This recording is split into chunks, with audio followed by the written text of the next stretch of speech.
Hello everyone! Hello friends! I am here with an unfortunate video for you guys. Please don't hate me. But I'm sorry, it is literally storming outside, so I have to use my ring light. Usually I use my window, and that's hunky-dory. So if I look strange, it's because I was born that way. No, it's because the lighting's poopy, and that's just how things are gonna work today. You don't have to look at my face, you just have to listen to my very masculine voice. But before we get into anything, I really want to thank you for clicking on this video. It means a lot to me, and yeah. But okay, we're here for a very unfortunate reason. My beloved Marvelous Miss Maisel, the season 4 came out last Friday, and you do not know how long you do know how long I've been waiting. It's been 1.5 years, but it's about this woman who is trying to become a comedian as a woman in, like, you know, the early 60s. That is a very short, description of the show. So to be honest, I have very few criticisms of the season 1, 2, and 3. I think it's my favorite show. I love it. I love watching it. I have seen every episode at least 5 times. I'm obsessed with it. I'm literally obsessed. I love the show. The only thing that I think I can say critically is that when Midge goes up on stage without an invitation, it can be a little cringy to watch, especially after the 15th, 16th, whatever time, being like, oh, there she goes again, getting up on stage that doesn't belong to her. But then, like, that's kind of like the kookiness of Midge, I suppose. But we're here to talk about season 4 and why I think the first 2 episodes was not very good at all. So let's get into the thorns and flowers of episode 1, because there's a lot going on in episode 1 and there's a lot going on in episode 2. So I think I should try to separate the 2, or maybe even make 2 separate videos. We'll see after this.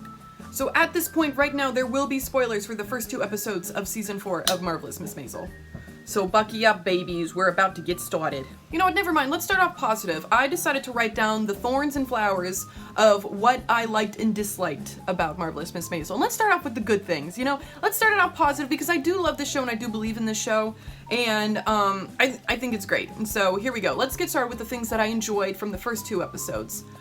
First thing, definitely, it's not exactly something that they were doing in the show, but the show writers decided to only release 1 to 2 episodes every single Friday. I think that is the way to consume media these days. You people binging stuff out there, you're consuming media wrong. You don't have time to think about what you're watching, and how can you form an opinion about, like, yes, you're enjoying it, but are you really watching it? So I personally, I love how they're doing that, because then I can make videos like this. Is that a good or a bad thing? Amazon Prime. The opening scene for the first episode is absolutely, like, beautifully lit, with how, like, you know, she holds her smoke in and just blows it out. I just think, ooh, that made me excited for, like, you know, what's to come. I think it's so in character for Joel to try to learn Mandarin, or whatever he was trying to learn I don't speak those languages, but then him with the dictionary trying to speak to the gentleman in his club. Dude is out here trying his best, but your best is not good enough. I apologize. Eventually in the first episode, you get Archie talking about how Imogene has been treating him, and oh my god, I just think, like, you know, her being just a bad woman is how she needs to be, because she looks like an angel, but then, you know, she's spicy. I'm excited for her, so that's something that I'm looking forward to and loved in the first episode. Even though we didn't see her in the first episode, she was just talked about. I find Joel to be extremely likable this season. He's very responsible and, like, reasonable. Whenever Susie comes up and is like, yo, give me the money, of course he's gonna ask why and when, but then he's just been extremely caring, not only to, like, you know, what is happening with the money, but also for Midge. And that kind of me questioned some of his, like, you know, intentions this season. We're just gonna see what happens, but I just think, oh, he's so sexy. I love a responsible gentleman. And in the end of season 1, Midge is wearing this beautiful purple nightgown that kind of, like, flows like a clamshell, which is not how you're supposed to describe anything, but that's the shape that it's going on, and I just think it's super cute, and I want it for myself. Unfortunately, that is all the flowers that I have for episode 1. Disclaimer. All of this criticism does not go towards any of the actors and actresses. I think they're wonderful. I think they had a phenomenal job. You see, when you're an actor and actress, you are in the hands of the director like you're a painting. And each actor and actress, like, represents a color or a different kind of paint. You don't know what you look like until you see it yourself, because that's what the director or the painter put you there for. So none of this is for the actors or actresses. Except Ethan can't act. I'm sorry. The boy needs lessons, and that's all I'm gonna say about that. Poor thing. I think they're trying to get him to act younger than what he really is. Isn't there 2 of them? Can't they do something better about that? Okay, disclaimer over. Ethan is still a cutie pie, and I want to pinch his cheeks. He looks like a maisel, doesn't he? This is definitely a nitpick, but Midge is wearing 2 different shades of black in the opening scene.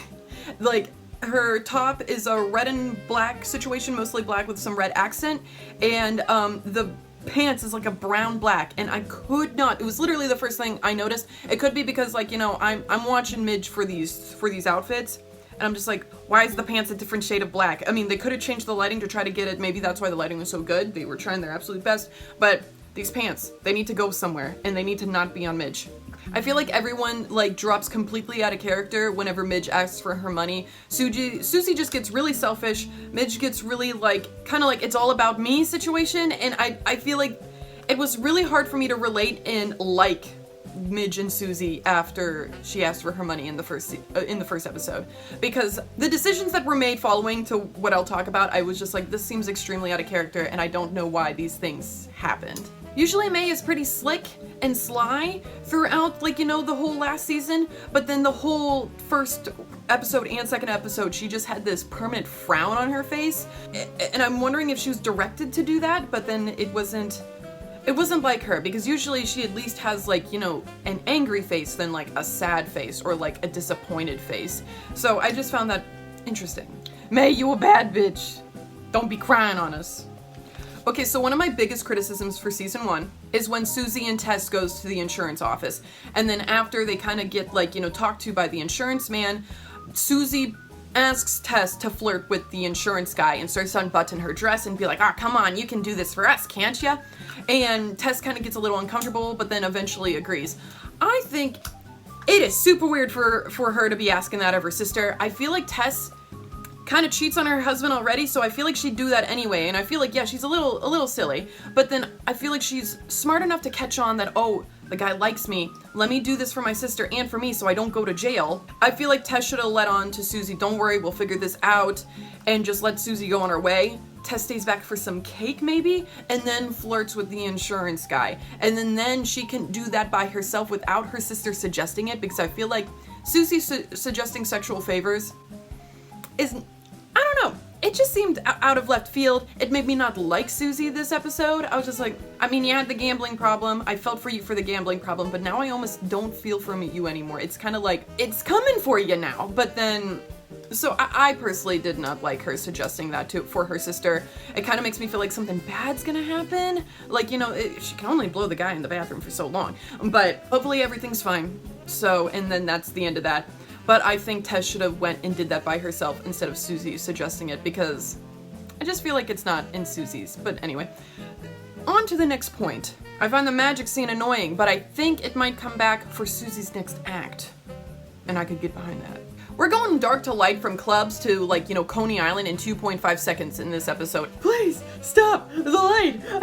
Know what I'm saying? It's too bright. That's better, I think. Now you can see all my blems.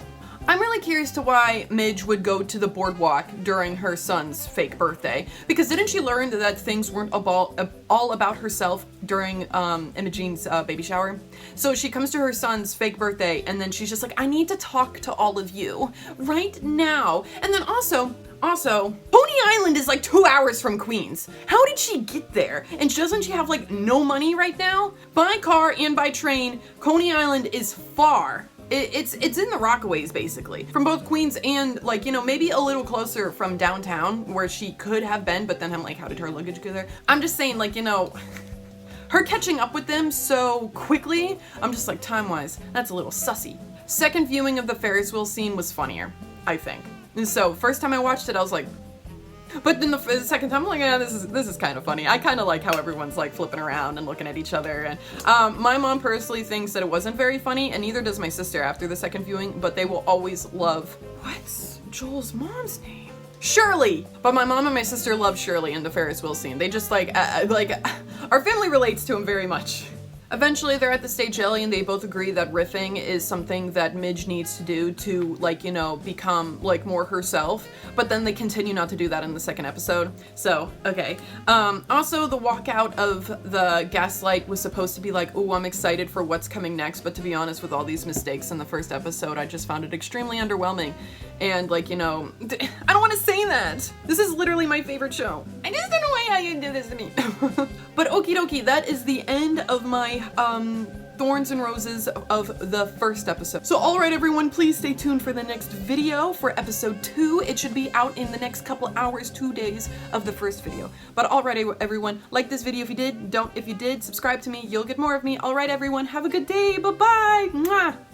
Please don't hate me. Damn it, I never turned off my data when I got home. No!